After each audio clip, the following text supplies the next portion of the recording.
أعوذ بالله من الشيطان الرجيم بسم الله الرحمن الرحيم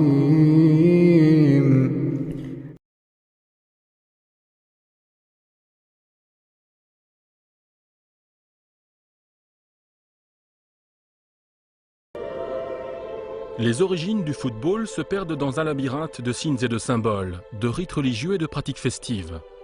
La plupart des sports ont une histoire qui suit celle des grandes civilisations humaines. Le football tel que nous le connaissons aujourd'hui ne fait pas exception.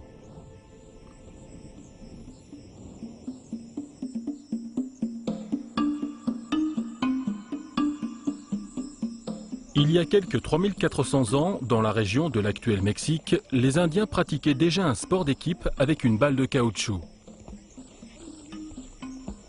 Le jeu fut adopté plus tard par les Mayas. Pour eux, la balle symbolisait le soleil et son pouvoir de démiurge.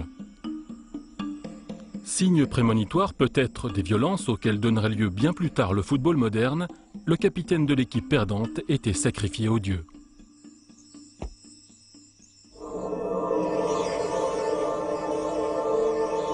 Les Chinois étaient plus indulgents. Le Tsushu, sport en vogue sous la dynastie Han, célébrait non pas la mort, mais la vie. Au IIe siècle avant notre ère, le poète Liu en parlait en ces termes. La balle est ronde et le terrain carré, comme le ciel et la terre. La balle nous survole comme le soleil, tandis que les deux équipes se font face.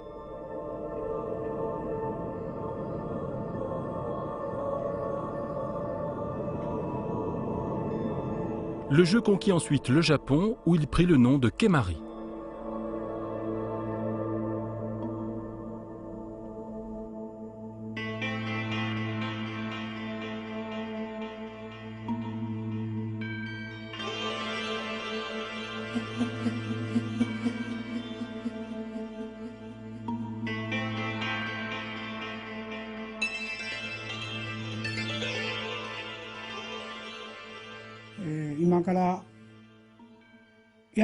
Tout a commencé il y a environ 1400 ans. Ce jeu a été importé de Chine, en même temps que le bouddhisme. C'est un jeu d'origine chinoise.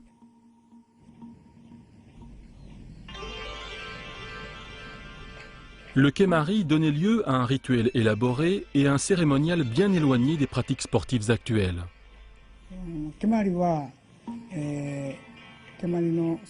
Avant chaque rencontre, les joueurs doivent faire bénir la balle au sanctuaire. Ensuite, ils vont tous dans un jardin que l'on appelle le Mariniwa pour prendre part à la cérémonie du Tokimari.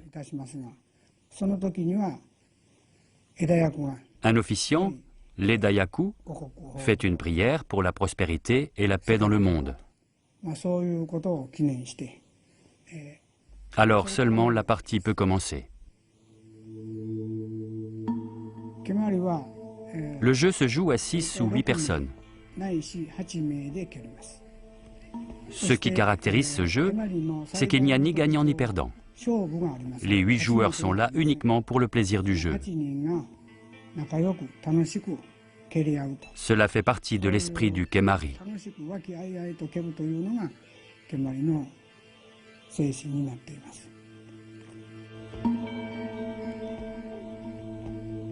Si les Japonais privilégiaient la sérénité et la spiritualité du Kemari, les Romains concevaient en revanche leur jeu comme de véritables batailles en vase clos, comme une lutte impitoyable, une lutte souvent à mort.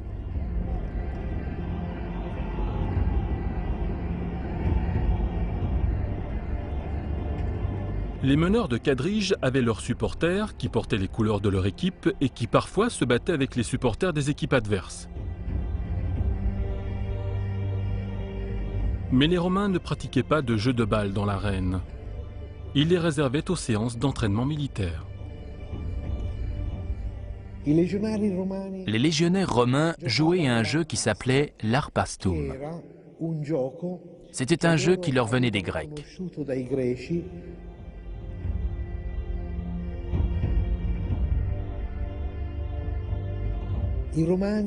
Les Romains se sont appropriés ce jeu.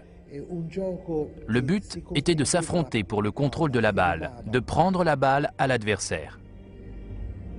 Ils se répartissaient sur 4 lignes différentes. Il y avait les Astati, les Veliti, les Principi et les Treari. Ces 4 lignes ont progressivement donné naissance aux attaquants, aux milieux de terrain, aux défenseurs et aux gardiens de but que nous connaissons aujourd'hui.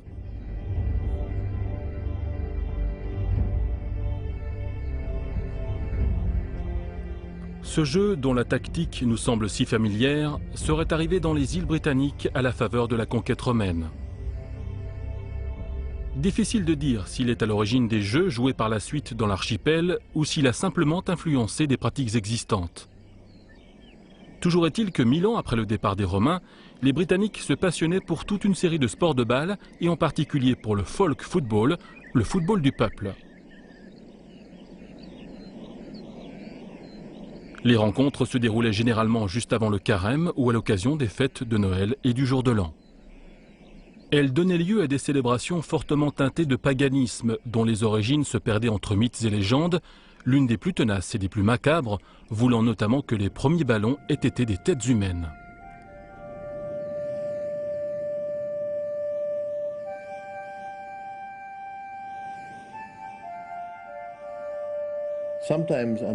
Il arrive qu'une vieille coutume tire ses origines d'une source impossible à identifier. Il semble alors être une simple émanation de l'histoire. C'est le cas de la légende de Tuskar. Tuskar était un petit chef local des îles du nord de l'Écosse, un tyran qui opprimait la population. Lassés, les gens ont fini par se révolter contre lui.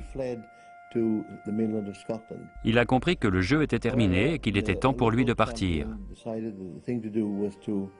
Il s'est enfui en Écosse. Mais un preux chevalier de son île natale ne l'entendait pas de cette oreille. Il s'est dit qu'il fallait en finir une fois pour toutes avec ce tyran et il s'est lancé à sa poursuite. Il l'a rattrapé dans la vieille ville de Perth. Il l'a tué en combat singulier et lui a tranché la tête.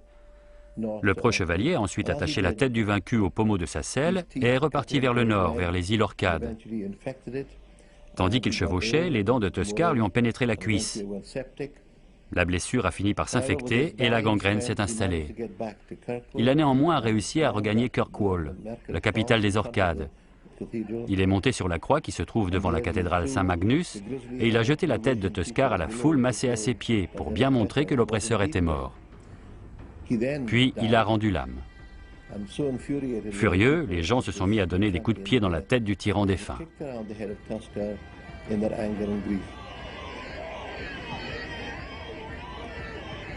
Vrai ou faux, cet épisode de l'histoire écossaise est rejoué chaque année dans la ville de Kirkwall, chef-lieu des Orcades, qui reste ainsi l'un des derniers bastions d'un sport pratiqué avec ferveur par tous les Britanniques pendant des siècles.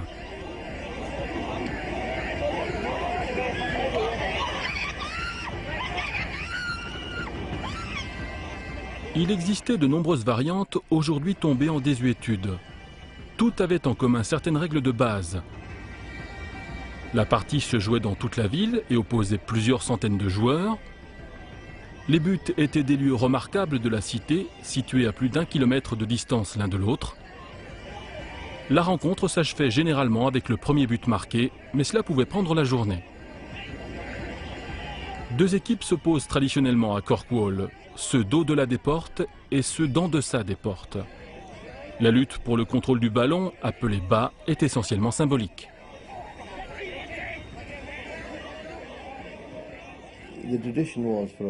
Traditionnellement, si l'équipe de ceux d'en deçà des portes parvenait à prendre la balle, qui symbolisait l'influence du soleil, la fertilité, elle la lançait dans les eaux du port. Ainsi, la pêche serait bonne toute l'année. Par contre, si l'équipe de ceux d'au-delà des portes l'emportait, c'était le signe que les récoltes seraient abondantes, en particulier la récolte de pommes de terre, car cette équipe était surtout composée d'agriculteurs. Jusqu'à ces dernières années, les habitants d'une petite ville de Norvège téléphonaient tous les ans pour avoir les résultats et savoir ainsi si la pêche serait bonne.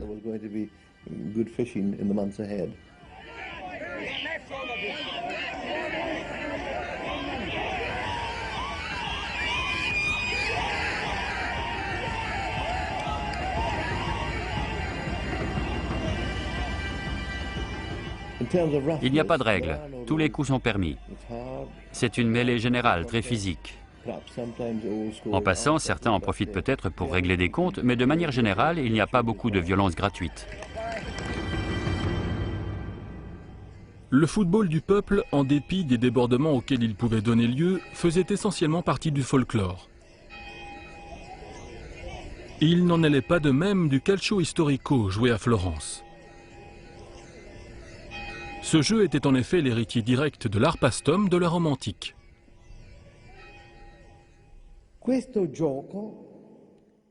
Ce jeu, très prisé des Romains, a été introduit très tôt dans la colonie de Florence. Au fil des siècles, les Florentins se le sont approprié.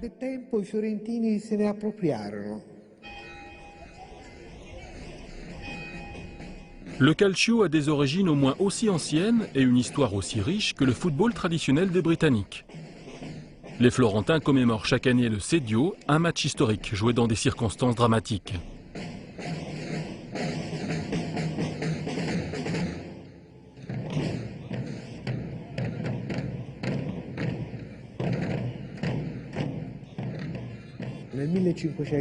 En 1530, les Florentins étaient assiégés par les troupes de l'empereur Charles Quint.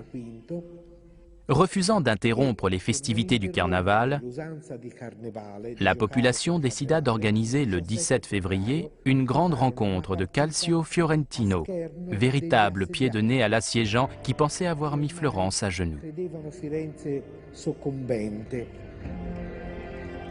Cette attitude de défi est caractéristique de ce jeu violent, véritable épreuve de force et de courage entre les participants. Lors du Sedio de 1530, un certain Dante da Castiglione devint à lui seul l'incarnation de ses vertus viriles.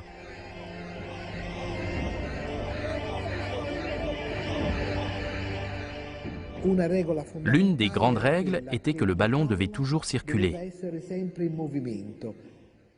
Le Morticino de l'équipe Antenordi ayant refusé de passer la balle et la gardant contre lui, Dante, qui était un colosse, le prit dans ses bras et partit en courant vers l'embut de l'adversaire. La balle circulait puisque le joueur la tenait toujours. Et Dante jeta le tout dans les filets, la balle et le joueur, marquant ainsi un caccia. Tous les Florentins se passionnaient pour le calcio, mais le sport ne gommait pas pour autant les barrières entre classes sociales.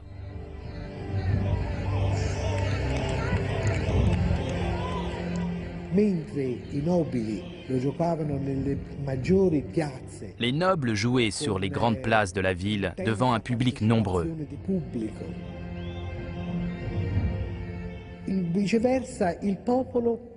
Pour le peuple, le calcio faisait partie du quotidien.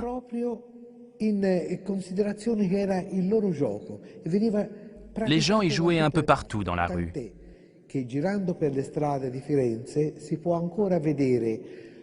Quand on se promène dans Florence, on peut encore voir ici et là, sur les murs des églises et des palais, des plaques de marbre apposées par les autorités locales et interdisant les matchs informels de calcio dans le bas peuple.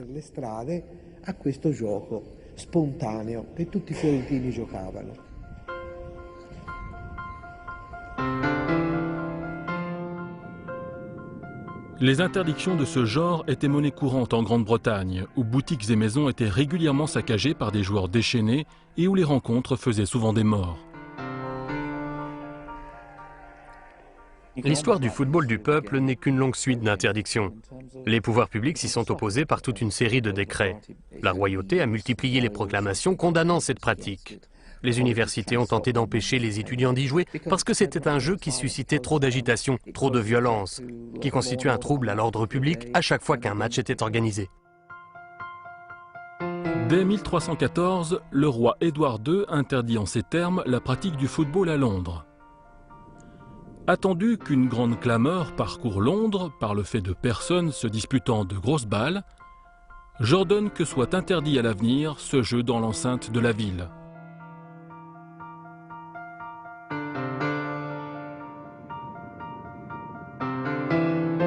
les descendants d'Édouard ne furent guère plus tolérants. Henri V partit en guerre contre le football, tout comme Henri VIII, qui estimait que les jeux de balle dissipaient la jeunesse, qui en oubliait de pratiquer le tir à l'arc. Mais ils ne parvinrent pas à empêcher leur sujet de jouer au football. الشوق يبقى في اغترابي فقير في الحياة من الصحاب ومن يأمنك يا دنيا الدواهي تدوسين المصاحب في التراب وأعجب من مريدك وهو يدري بأنك في الورى أم العجاب ولولا أن لي معنى جميلا لبعت المكث فيها بالذهب الشوق يبقى في اغترابي فقير في الحياة من الصحاب ومن يأمنك يا دنيا الدواهي تدوسين المصاحب في التراب وأعجب من مريدك وهو يدري بأنك في الورى أم العجاب ولولا أن لي معنى جميلا لبعت المكث فيها بالذهب رأيت الله في ذا الكون ربا جميع الكائنات له تحابي شواهد أنه فرد جليل